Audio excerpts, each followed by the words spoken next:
Hello, listeners. I'm Timstradamus, and we just found out we're having a little baby girl. A little girl. I'm so excited. Joining me, as always, is my talented and beautiful co-hostess, Voyse.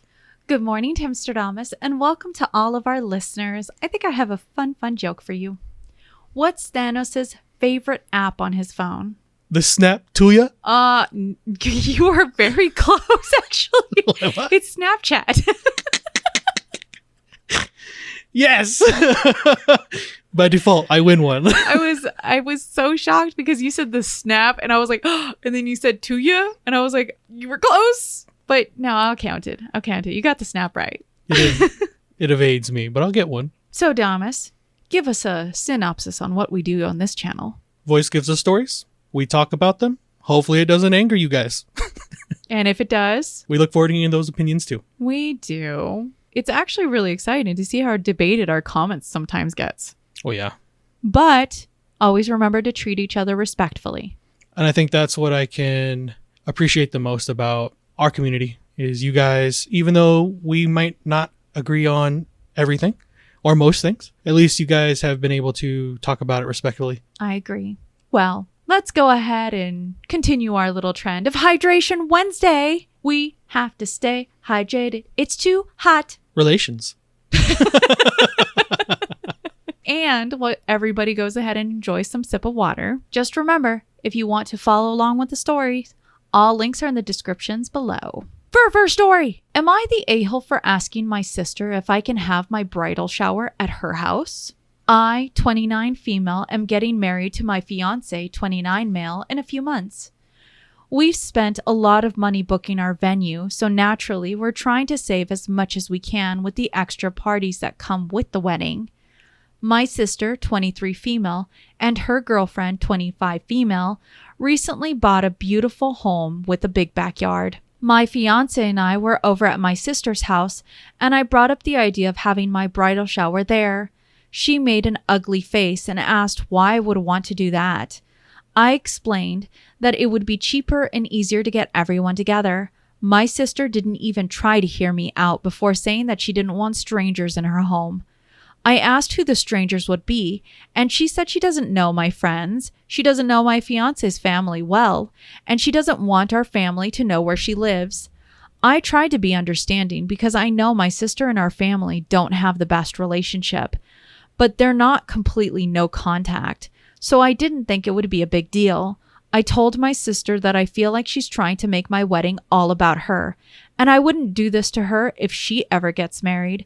My sister's girlfriend then butted in and said she doesn't care that I'm getting married and our parents will never be welcomed in their home. That's when I lost it, and I admit I may have taken it too far. I told my sister and her girlfriend that they are both being selfish by taking out their issues with our parents on me and my fiancé. My sister and I got into a heated argument, which led to her girlfriend telling us to leave. I tried calling my sister today, but she didn't answer. I then tried calling her girlfriend, and she didn't answer either. I feel like I could have taken things too far, but at the same time, I feel like my sister is overreacting to all of this. Am I the a-hole? The amount of entitlement that our OP exudes throughout this story is palpable. What more does your sister owe you outside of an answer to the question you had? Because that's really, at the end of the day, what I think most of us can come to expect from each other. It's just, hey, you're allowed to ask the question, but I'm also allowed to have my answer. You didn't respect that. You have no respect for your sister or her boundaries. You know that she has not a good relationship with your guys' side of the family, yet you're willing to just go, I would do it for you. Well, that's not the point. It doesn't matter what you would do for somebody else. If they don't want to do it, that's the end. We can only control ourselves, not other people. I'm happy for your sister that she was able to find a nice home with her wife. Correct. Good on our OP sister. OP, you need to take a lesson in respecting people's boundaries. You are the a-hole. The consensus on Reddit is our OP is the a-hole. For a lot of Redditors, they said you can have the initial ask. That isn't the a-hole move. But insisting and guilting someone into opening their home when they don't want to, well, that's the a-hole move here. And truly, that's the end of the story. If someone tells you no, no is no. And I also agree with you, Timstradamus.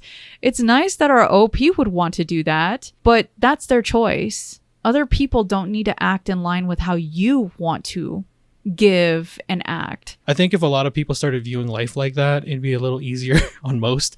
Well, I would do it for you, but you're not me. And yes, your kind-heartedness may have done and made you do these things for others, but that doesn't mean they have to reciprocate. If you did it for that reason, then you're not doing it for the reasons you think you are. I think that is where it comes back to me. People who actually do kind, thoughtful things will do it without expecting it back from others. When you expect it back from others, it takes away from it. You're trying to change it to a tit for tat. It just turns you into a Rumpelstiltskin. Diddy. Ooh, I like that. Well, let's go on to our next story and see what you think about test driving a car. Am I the a-hole for not letting my coworker test drive my wife's new car? Context. Hello. Me, 31 male, and my wife, 30 female, decided that we might try to start a family. Sup, bro? To start a family of our own after landing stable jobs and buying our first house together. During this, I asked my wife if she could get her license. She never bothered as she lived in Boston before meeting and marrying me, as I couldn't ferry our family everywhere and try to get to work. So I got my wife an old beater and gave her some driving lessons along with the driving instructor, and she passed. She was happy with driving the car I got her, but I thought I should treat her. Up till now, I drove a 2011 Civic. As a family, neither of us have ever had a new car. So I put together some of my savings and bought her a brand new Mercedes A220, which she loved. Now, let's get to the main bit of this. About a month after getting the Merce, my car, the Civic, decided to give up the ghost. When I took it to the repair shop, they said it had various issues, including wiring issues, causing it to stop supplying power to the engine randomly. My wife told me to take her car to work that day, so I took it, and as I parked up in the lot, a coworker, let's call him X, came up to me from his car. He started asking about the car and asked the price and where my Honda went. When I started telling him what happened to my car, he cut me off midway through and asked if he could test the car, at which point I told him it was my wife's and that I would like to keep it pristine for her. He gave me a bit of a look and stormed into the office block. As I walked up, I got a few weird looks, and when I sat down next to my work buddy, he told me that X told everyone in the office that I am an a-hole and that I have changed into a snob after getting a new car. I don't understand what I did wrong other than maybe not letting him drive the car. It would help if someone could give me some light on this. Thank you. Here's the light. Your coworker is a shit sipper. That's about as clean cut as that'll get. You did the right thing. I think our hard and fast rule is if you're not on our insurance, you're not driving our car. Now, yes, we've let our friends in the pinch, if they needed to borrow the car, take it. You know, our car's a little bigger, so a lot of people ask to use it just so they can take things to and from stores or drop things off. We don't care as long as we have a trust and an understanding between each other. That's a little different. But you're a coworker. He didn't say this was a close friend of mine. He didn't say that this was a family member. You're just some guy that doesn't pay his bills. So at the end of the day, that's what you get treated like. If someone tells you nah, it means nah. That's it. Why do people not understand that? And why do you have to go in front of your entire office and tell someone, yeah, like you've changed because you got a new car? This is the worst part. That coworker knows it was not his new car. That is his wife's car. Good on you for protecting the things that you enjoy and value. You don't know him. If he bangs up your car, guess what? You're not getting back anything because there's nothing written down. There's nothing protecting you. The fact that someone has to feel entitled to your things is weird. But yeah, OP, you're not the a-hole. Good on you for looking out for your wife's belongings. Well, the consensus on Reddit is our OP's not the a-hole. For many Redditors, in fact, they said that if this person is trying to start stuff in the workplace, it's time to nip that in the bud and go to HR. Others mention that it's technically not OP's car to lend to others, and OP is absolutely in the right for respecting another person's belongings, even if that other person happens to be their wife. And should anything happen while that car is in OP's possession, it's OP's responsibility. So our OP actually gave us a very small update, and they said, upon reading these comments, I went to HR and everything is sorted. Thanks, Reddit. Ole! This is how we treat the trash. Well, let's go on to our next story and see what you think about a meltdown. Am I the a-hole for telling my husband I'm leaving him when he was in the middle of a meltdown? My husband and I have been together for 8 years now. I have 2 sons from my previous marriage, 13 and 9, and I just gave birth to me and my husband's daughter 3 months ago. Prior to me giving birth, and even a few weeks following, our home life was great. We often had friends telling us they wish they could find someone that made them as happy as him and I made each other. There was hardly ever any disagreements. Our communication was solid. He was fantastic with my boys. Attending every parent-teacher conference, doctor's appointment, school event, etc., and took them out often to play baseball and basketball. This all changed after maybe 2 to 3 weeks after I gave birth. He turned angry, depressed, and impatient. Me and the kids started having to constantly walk on eggshells. He became lazy, such as stopped cleaning up after himself or helping around the house, yet still used sentences to my kids such as, "You guys need to pick up after yourself. Me and your mother shouldn't have to follow you around and clean up your messes," when he never cleaned up at all. I couldn't even get him to wash his own dinner plate without him having a meltdown, basically. Every day he was just angry. If one thing went wrong, like him not being able to find something he set down somewhere, which became everyday event, he was freaking out, saying things like, "Yep, awesome. So glad life wants to fuck me over," or "Why the fuck does this always happen to me? Can't I just have a good fucking day for once?" But he always made it me and the kids' problem. If he lost something, it didn't matter what time of day it was. He was 100% flipping out and expecting me to find it for him. I even told him my oldest son had to go to the ER because he had a bad rash.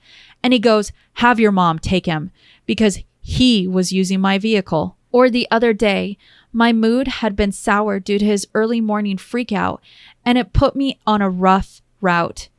I was exhausted, running on 3 hours of sleep, and he rushed me out of the house to go do his errands with him. I didn't even get out of the car, so it was pointless. And then he gets pissed and screams, "What the fuck is your problem? Can't we have a good day for once?" As if I am the reason his life sucks. And this is not the man I married. So last night, around 11:30 p.m., he starts freaking out again. He lost an important item he needed for work. He starts slamming things around our bedroom, repeatedly saying things like, "Fucking great, fucking awesome, fucking love it," until I got up and started helping him look. As soon as I get up out of bed, he stops looking and just walks behind me, holding his phone's flashlight. We can't find it. He doesn't go to work as a result. Another trait he's gotten since giving birth. He literally calls out over the wind blowing wrong. I lay back down. He practically body slams the bed beside me, starts huffing and puffing, heavy sighing, growling while practically clawing at his face, talking about how fucking stupid this life is. I asked him to stop and he says, "Fuck you." So I tell him I'm done. I'm leaving, and that me and my children's shit will be out of the home by today. He says, "What the fuck ever," and goes to sleep. I wake up at 5 a.m. and start packing. He comes out around 7 asking what I'm doing, and I tell him again that I'm done and I'm leaving. He says I'm leaving him in his time of need and he would never do that to me.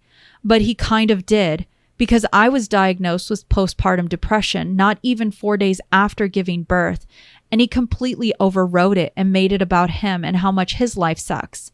Example, I know you're feeling some type of way, but I have shit going on too. No one asks me how the fuck I am, or literally making passive-aggressive comments like, "Wish I could sleep all day," when I was 6 days postpartum, after I fell asleep on the couch.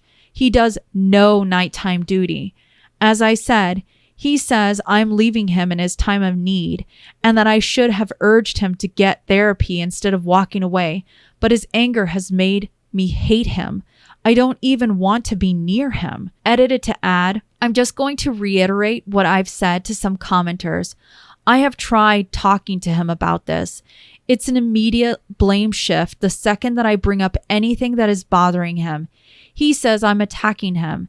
Says things like, as if you don't have fucking issues that I have to deal with every day. Tells me it's all in my head and has even called me a narcissist quite a few times in the past 2 months. Claiming that I'm accusing him of things because things aren't going my way.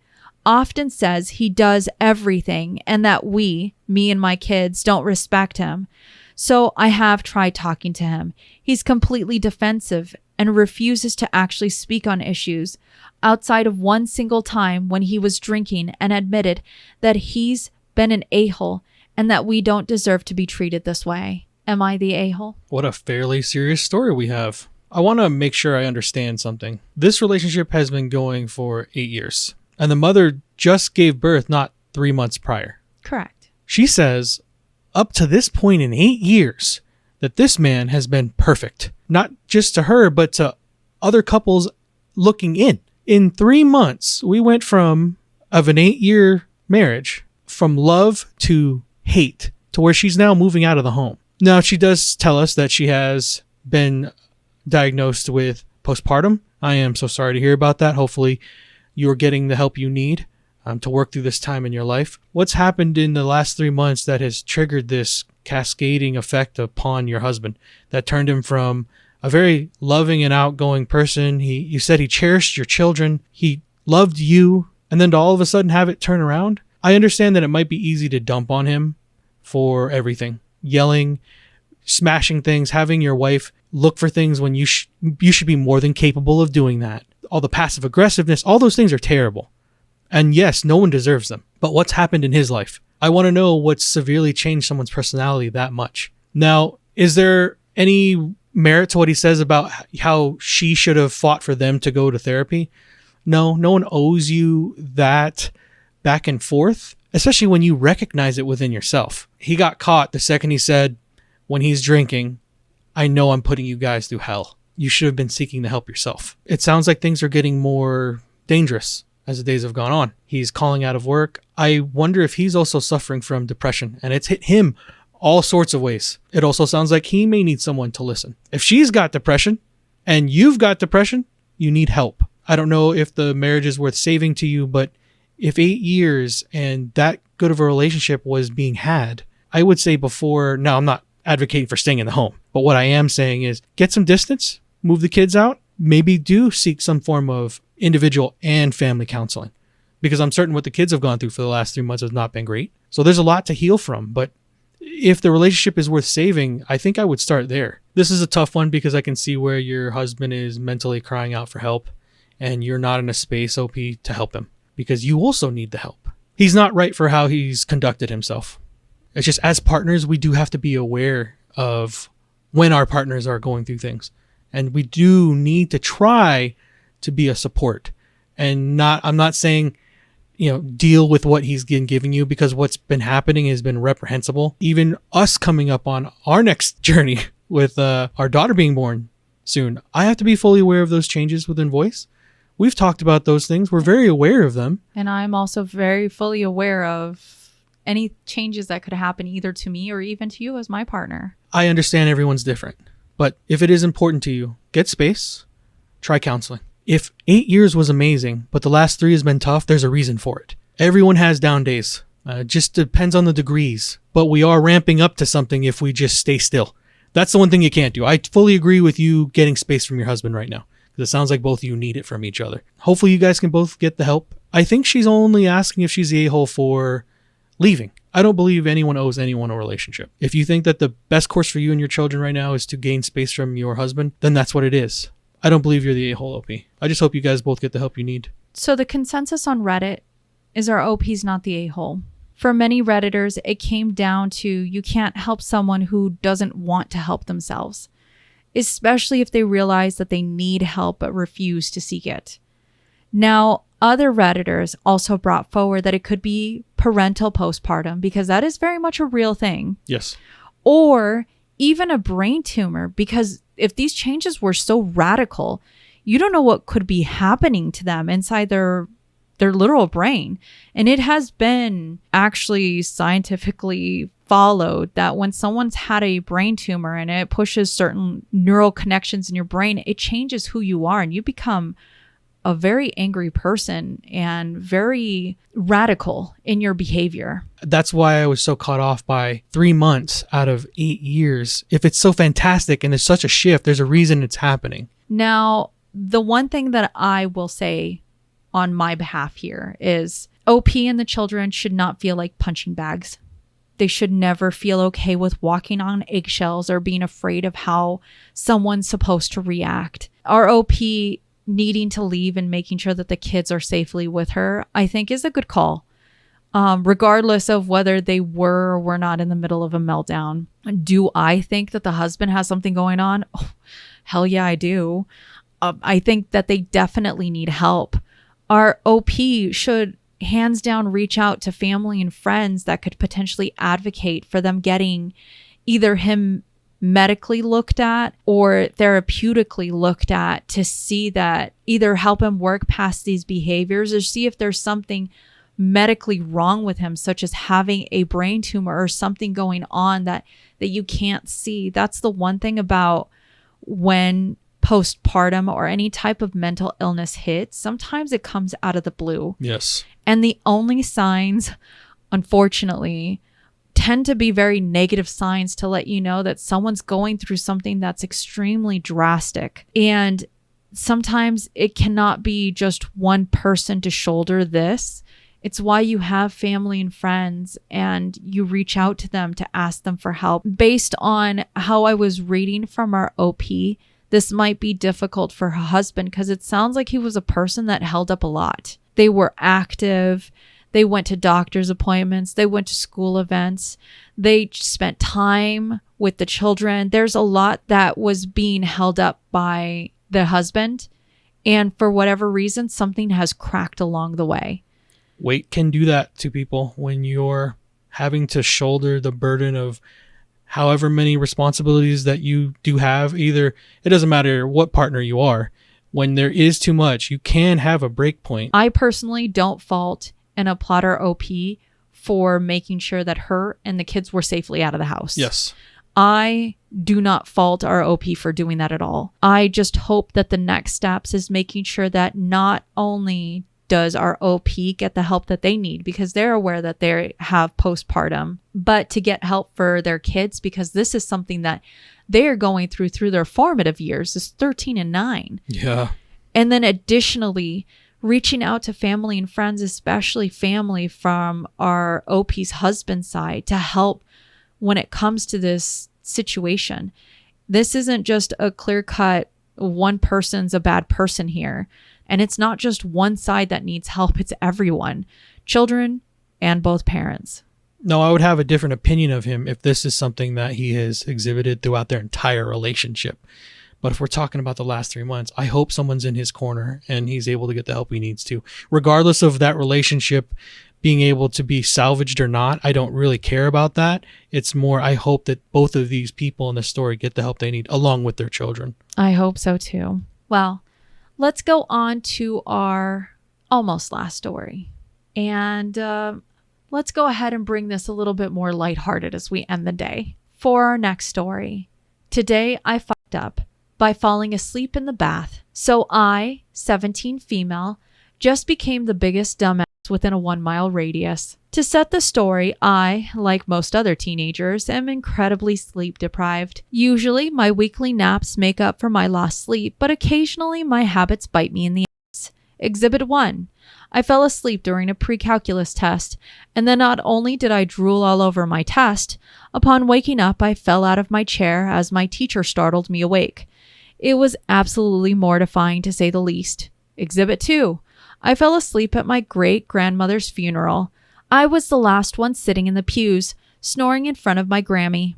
However, This recent situation was somehow worse than the two others. It was earlier in this evening, and I decided to run myself a bath. It's been a long week. It's only Wednesday, and a nice warm bath is the perfect band-aid to my ailments. Like normal, I got in the bath while it was halfway full and left the faucet on to finish filling the tub. The water was so warm, like a massive hug from a warm body that was assuring me that everything was going to be okay. My eyelids stopped opening as much, and all of a sudden I must have fallen asleep. It was one of those naps where you don't even realize you fell asleep.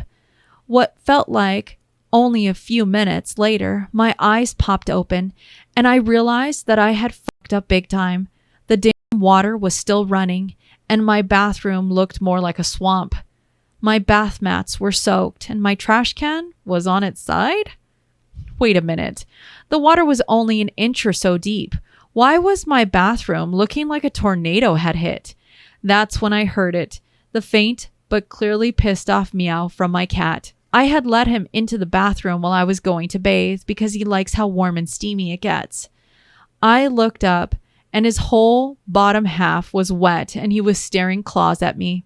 The water must have overflowed, and he somehow got wet in the process and knocked my trash can over. You might think that the story can't get much worse, but I promise that someone must have had it out for me today because holy fuck. I drained my bath and went to grab myself a towel when the cruel reality of the situation set in. Today was laundry day. My towels were upstairs in the laundry room. My first thought was to call my mother or sister to get me a towel, but it was just my luck that the two of them had left to go to my sister's doctor's appointment. I sat in that stupid puddle of a bathroom with my puddle of a cat for a solid 45 minutes while my mother and sister laughed their way through the appointment and the drive home. Thankfully, everything is dry now and my bath mats are in the dryer. Unfortunately for my cat, though, he hates the blow dryer, and it's unethical to throw him in the dryer, so he's still quite damp. The too long don't read fell asleep in the bathtub while it was running, and the water overflowed and soaked my bathroom and my unfortunate cat, who was just trying to enjoy the steam in the bathroom from my bath. To really throw the pebbles on the boulder, though, I was stuck in that bathroom for 45 minutes with my wet cat as it was laundry day and the towels were upstairs and my family was out of the house. Tisk tisk on you for going to take a bath and not knowing you didn't have your towel. We've all been there though. She's 17. It's funny because everything that she said reminds me of how I was coming up. My sleep was not on point the way it is now. When I was younger, it was terrible. I think most of ours were when we were younger.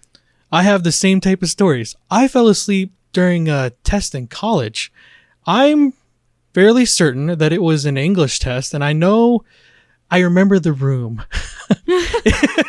Because, when you take tests, it could be different today. It's been so many years now, but the room, especially those rooms that didn't get very ventilated, it gets that warm feeling, and everyone's really quiet because it's a test. It's the worst day, but it's quiet.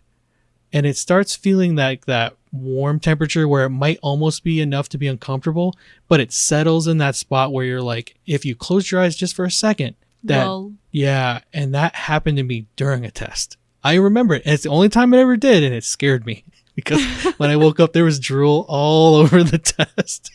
And I think I was only halfway through, but when I woke up, I was like, oh no, how much time do I have left? How much time did you have left? I think I was able to finish it. I'm almost certain I passed.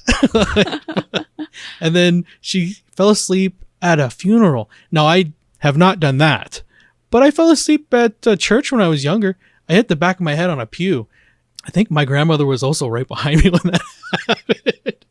That snap you hear? Yeah, that happened. Teaches you. Stay awake. Yes, it does. But yeah, her story's pretty funny. The cat's upset because it was soaked. I'm shocked the cat didn't hop up on, because normally cats love to do that. So what I'm guessing is it hopped up and maybe it hopped down and then it got wet and knocked the trash can over and then it came up on the sink again. But when cats get wet, they start scrambling to get up. I bet you that was probably what started waking her up from her little nap. I'm just wondering why she didn't just go upstairs.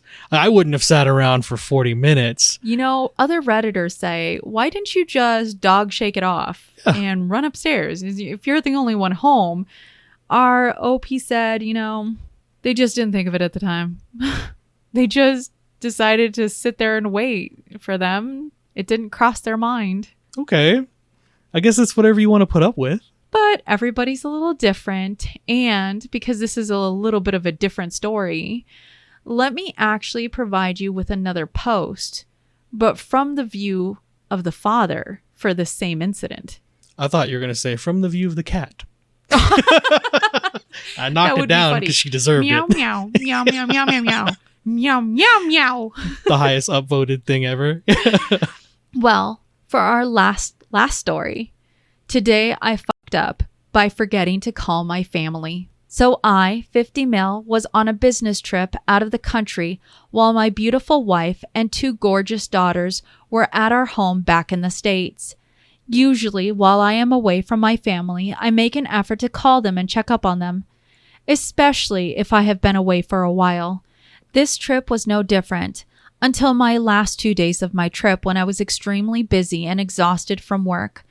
Then I had a little under 24 hours of travel and finally got home late last night. This morning, my caring family made me a wonderful breakfast in bed and caught me up on everything that has occurred in my absence and what had happened the days that I forgot to call. My eldest daughter, 17 female, then suddenly gave my youngest daughter, 14 female, a knowing look, and then suddenly both burst into laughter. Of course, I was puzzled and I wanted to know what was so funny. So my oldest daughter, between giggles, told me what happened.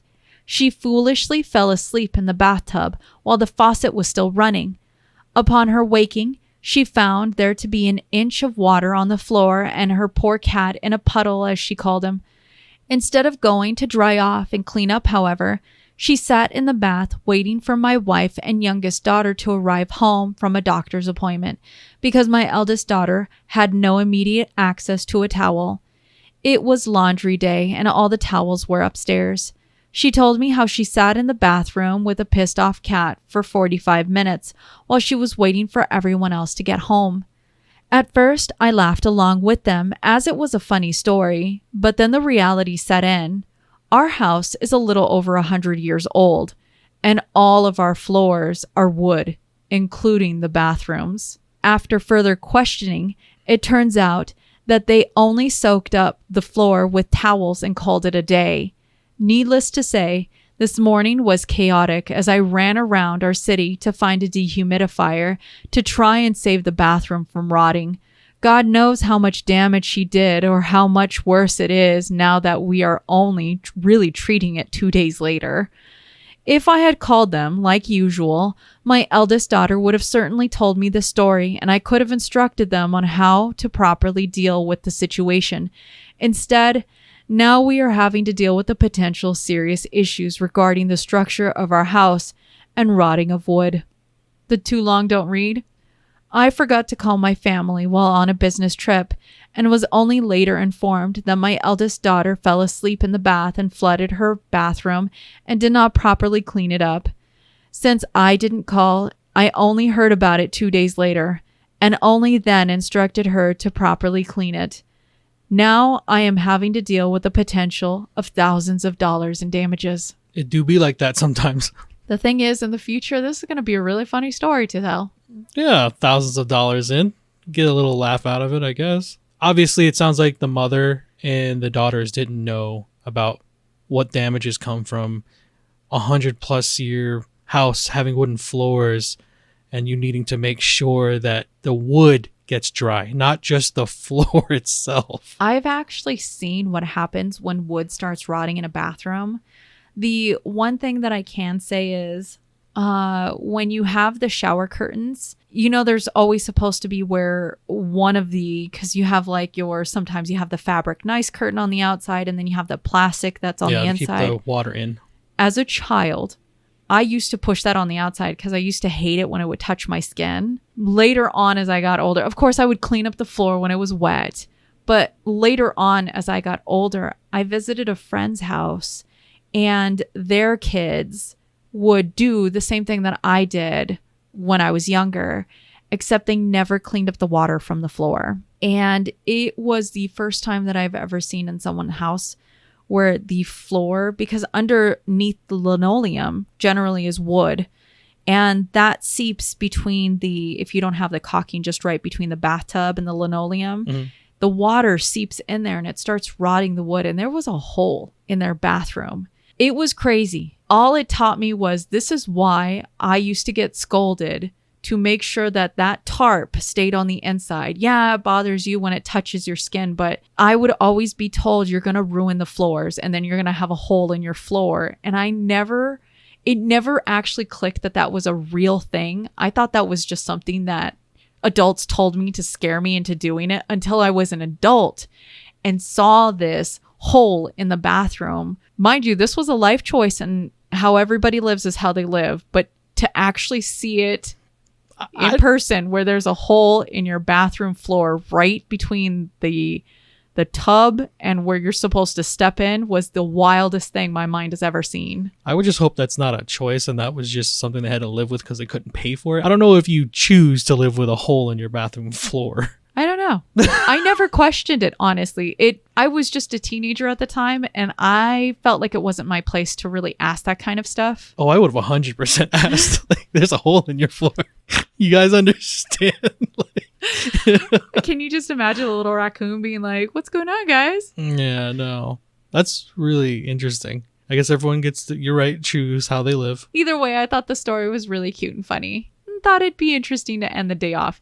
And just remember, guys, if you put or have water on your floor, and it's especially wood, please take care of your floors. Well, was that our last story? That was our last story. I think we've learned some stuff today. I think we have. Between inviting others to your place, whether that's okay or not, it's your choice. To allow someone to drive your car, that's also your choice. And whether a situation is okay to walk away from. I think for me, touching up on number 3 was probably the most important one, in my opinion, just because mental health is something that I cannot overstate enough. If you need to be the one to walk away to make sure the situation doesn't get worse, you shouldn't feel bad about it. And mind you, reading through that OP's comments, you can feel where they have their frustrations. And it's hard because you have it where where someone's trying to find a villain. I cannot see a villain. What I see are victims of an unjust, invisible evil, which is just honestly our mental breaks and how that shapes us to be a person when we don't look for the help we need. It's very true. Well, as our stories come to a close, don't forget, you see in the world what you carry in your heart. If you have enjoyed listening to us read and talk about today's stories, please rate, subscribe, and turn on notifications for new content. We regularly post on Mondays and Wednesdays. And we have our Dumbest After Dark episodes on Fridays on our Patreon. I can't cover that. That was amazing. Be there. What do you want from me? Yeah, be there. I can't match that. Well, you can't beat my singing, but we can thank all of our Patreons for their support because honestly, we truly do appreciate it all. Yes, we love and appreciate every single one of y'all. And as always, listeners, we look forward to hearing your opinions in the comments below. What did you think about the stories today? I think we're going to have a more serious type of comment section this time. We always look forward to it regardless. And remember, if you post it, maybe we'll see it on the internet. I think after this one, I need some ice cream. We have to find a very specific type of ice cream because Voyse is going through gallbladder failure right now. Yeah, complications, they come. And after this, we're going to go searching for it because there's a lactate-free ice cream that she can enjoy. We hope. Why, we hope. Yeah, fingers crossed. They said at a store called Vaughn, and I've never been to it. It's Vaughn's, and you make it sound like you're going into Narnia, but it's really just a normal grocery store. We're going to see. I've never been there. Well, let's go. Allons-y.